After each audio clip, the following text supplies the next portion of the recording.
guys, welcome to Kenganda. My name is Janita Maya, and on today's episode we actually have a guest. I think you've seen her before if you actually do follow our podcast. Can you introduce yourself to our viewers? Yes, hello Kenganda viewers. My name is Kakungulu Brenda Sasra and I'm the farm expert stroke agribusiness manager for Kenganda. Yeah. Yes, please. Yeah, so all the farms you guys have seen on Kenganda, please just know that Brenda took us to them. Literally, each and every single farm. She was our contact person and she managed to get us all those farms because, like she said, she is an expert in her field. Now, Brenda, usually the traditional way of doing agriculture was, you plant, you harvest, and you sell. That has been it. But you told me the other day that other ways people can actually benefit from agriculture. And I was like, you know what? We have to tell the people what other ways can they benefit, except the traditional way of doing agriculture. Yeah, besides primary farming, the primary farming is whereby you have your land and you're directly dealing in agriculture. You're a primary farmer, you're a producer of a raw agricultural produce. Yeah. But not everyone is going to do that. Because some people may not have the land, some people may not have the expertise, but you can also get linked to the agriculture sector in very many other ways. Which ways? Today we are going to talk about 5 ways. Okay, what's the first one? The first and foremost is the value addition. Yes. We have a lot of untapped potential in Uganda when it comes to value addition because most of our farmers are primary producers. So we lose a lot of money on agricultural produce just because we sell them raw. Let's take a case study of milk. Yes. On the total amount of milk produced in Uganda, 80% is up for sale and the 20% is consumed by the people.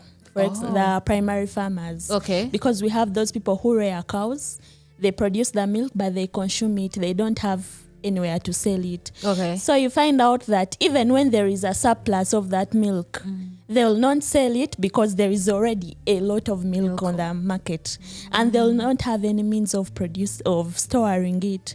So they will pour it.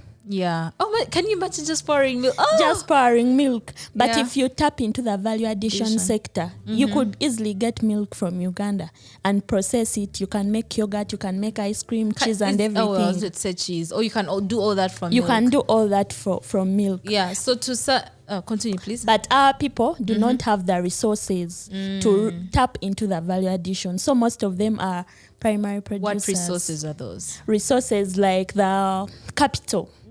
Because, if you're going to make yogurt, if you're going to pack it and process it and everything, you need a whole lot of a processing plant. Yeah. Our people do not have those resources. But if you're out there, you may not directly rear your cows, but you could get milk, fresh milk, and you...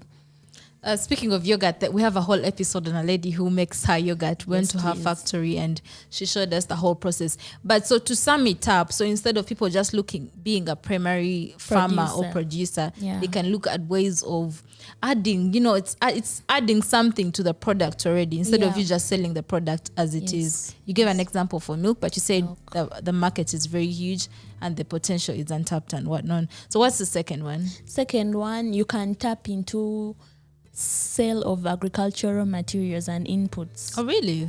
Yes. Okay, tell us. Because most of our farmers, like I told you, they are primary farmers and they've been used to engaging in indigenous agriculture, whereby you have your land, you wake up in the morning with your hoe, you gun dig. You don't add anything to the soil. God had blessed us with fertile soils, whereby you could just throw a bean anywhere and it will germinate and it grows. But as the population increases, as the land gets overused, we are losing that fertility. So we need a lot of inputs in the agricultural systems. So if you could just tap into the inputs sector, you could really make some good money from there. Because right now, if anyone wants to do commercial agriculture and really earn from it, you'll not do it the indigenous way. You'll need the inputs, the fertilizers, the raw materials. We also need advanced seeds. What do you mean advanced seeds? Like hybrid seeds? Hybrids. Is that advanced? Hybrids and even seeds from other countries, because we cannot only rely on our indigenous seeds if we really want to produce for the international market. Okay, that's actually why I feel like everything you talk about, we have a video on that. We have like 2 videos about agricultural inputs on this exact channel on the playlist for Agribusiness. So someone can tap into that. Does that also, that needs a lot of capital, right? Yeah, it needs a lot of capital, but I wouldn't say it's doable? It's a virgin territory, but it's doable. Yeah, because you may not want to go through the hustle and bustle of farming. Yes, but you can get linked to the farmers through providing for them raw materials and inputs. Yeah, and this is like the perfect episode for someone who doesn't want to go in the sun and dig and all that. You know, that typical farmer, you know, wake up and at 3. You know, there are less risks. You know, farming is a risky business, the primary farming. But these opportunities we are talking about, they are less risky. I hope someone takes up something. Because if you have your machines in your store, even if you don't sell them as fast, someone will still buy them and they'll not go bad. It's not a perishable. Yes, exactly that. Yes, Okay. Hope someone is learning something. Okay, give us the third one. Then the third one is cold storage and logistics. Cold, like cold room storage. Freezing. Oh, okay. Yes, I think that's a very new idea in Uganda. Is it? Yeah. Is there one in Uganda? Yeah, there is one called Kazi, called room logistics. Okay. And there are some others that deal in that, but not on a large scale. Someone has a freezer or 2, but that is a very virgin sector here in Uganda. For example, if you could set up your own warehouse, you have your cold rooms, they are very large, and have people bring their perishable goods, and you keep them for them until maybe they go for export and everything. You could get some money from it. Yeah. Okay, that makes sense, because I've seen a cold storage facility in a different country, and I'd not seen one in Uganda. But you say it's there. Yeah, it really hurts when you're moving in maybe up country in Uganda and you find a whole pile of mangoes. Oh, because someone couldn't store them. Someone couldn't store them in a freezer. There are very many on the market, so they couldn't sell them. Oh Lord. So they just get rotten, and someone has to throw them away. And that's a loss. Yeah, but if we had such facilities in place, we could preserve very many of those, but we don't have any. Okay, so the third one, we can term it as storage facility, a storage cold room storage facilities and logistics. Okay, yes, that's nice. That's actually new. I'd not thought of something like that. Well, that's why we have the channel. What's the fourth one? Then another untapped agriculture sector, or a sector that is linked to agriculture, is the agriculture trainings. Okay. Like I told you, most of our primary farmers are indigenous farmers. Yeah. They are still using the indigenous methods of farming. So we need people to train people into agriculture, because we are now, if we want to compete on the global market, then we need to leave the local of producing. So we need training centers, agriculture training centers. Actually, most people in Uganda think that a farmer is just born a farmer. Oh, yeah. They think you don't need to go to school and study all about farming, because that's how we are raised. Yeah. But you really need knowledge if you want to succeed in farming. So if you can tap into the sector of training, setting up training schools, or even there is this program where they take farmers every year to different countries like Netherlands. Yeah. People are doing it as a tourism thing, but they're actually teaching people. Because I've seen people, I was in Israel for 1 year and I learned this and this, and they're back here practicing what they learned. It's like, most of the farms we've been going to, we used to have farmers tell us, oh, by the way, I also offer training, Is that like a side hustle for farmers? Can we term it that? Yeah, because all the agriculture institutes we have in Uganda, they just train the theory. Oh, yes. So for a person to get practical knowledge in agriculture, they have to go to the farms, whereby they have everything. The gardens are there, the equipment are there, the machines. So meaning there is a gap. No, it's actually understandable, because everyone wants to learn. So if you see a farmer who is making it in life, wouldn't you want to learn from them?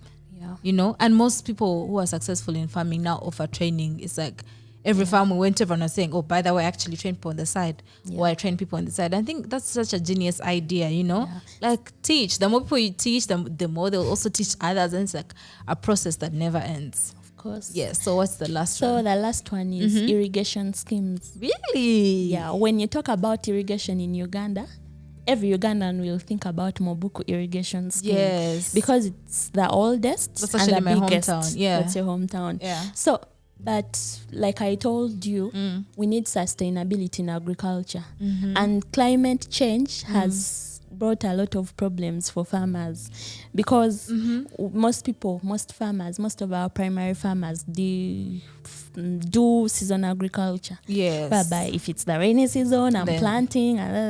But these days the climate is changing, the weather patterns are changing. So we need to tap into the irrigation schemes and the irrigation systems. So people can like be commercial. It's Yeah, and very many people are picking that up.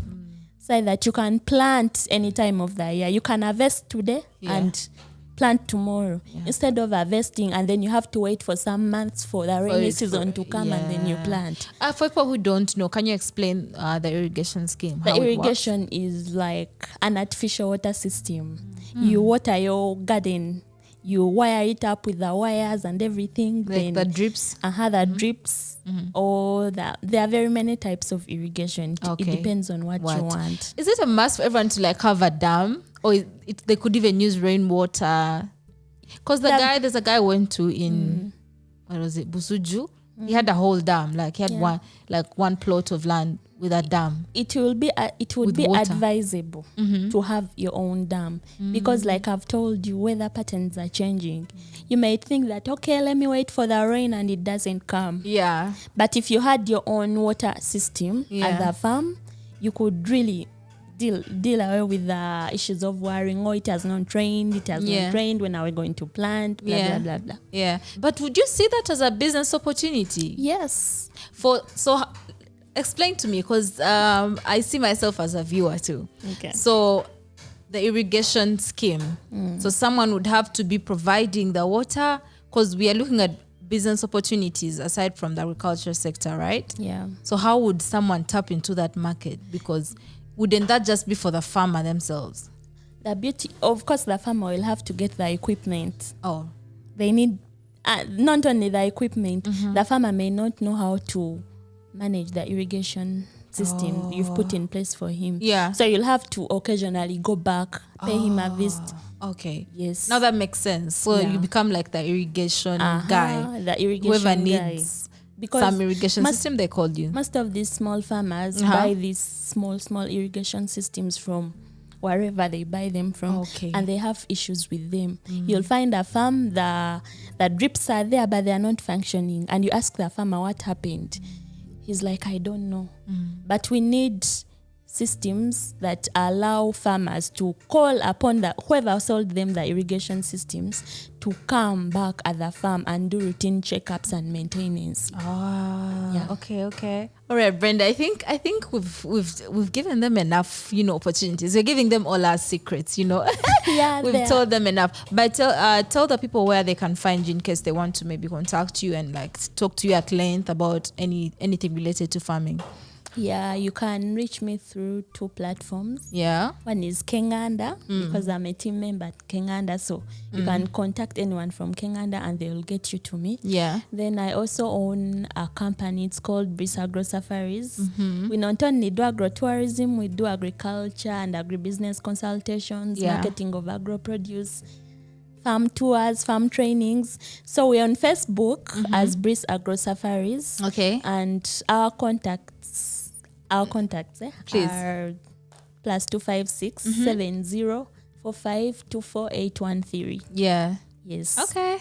And like she said, you can even just email Team Kenganda and we'll make sure your message gets to her. Now, Brenda, thank you so much. We hope that if you're watching this, you actually picked something and you liked the content we brought for you and you actually start to practice what we've told you guys, because not everyone wants to be a farmer and you can still tap onto that money without you actually being a typical farmer.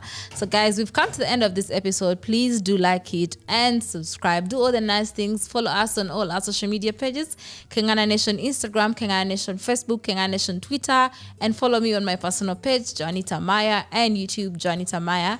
We'll see you guys next time.